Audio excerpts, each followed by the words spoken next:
Come along with me for a destination wedding in Charleston, South Carolina, one of my favorite places. If you are curious about having a destination wedding or event, or just curious about how destination florists do what we do, then this is the video for you. I love Charleston and its cool art and architecture and just its celebrated history.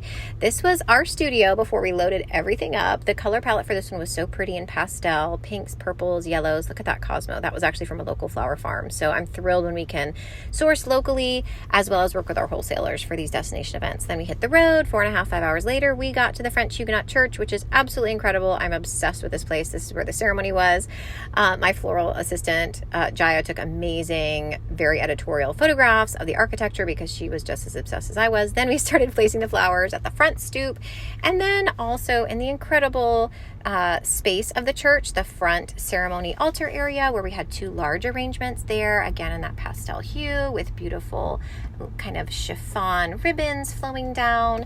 And then once we had placed everything at the church, it was time for a beautiful 5-minute walk to the reception space, which is Pugin's courtyard, and just a really fun reception space in general, you can see here. And what I loved about this design was that we had a very large lush arrangement in each center of the table, and then we had 3 different types of bud vases that accented that and kind of made for a really beautiful visual kind of difference in the height of the florals. And then the bride is actually in the wedding industry as well. So she knew what she was doing, and she had these adorable pink lamps, the brass and crystal lamps. She had 3 different types of candles on the tables. We had floating and 2 types of votive options. And so it really all came together beautifully. There's a sweetheart table piece with that orchid hanging down. I was honestly obsessed with it all.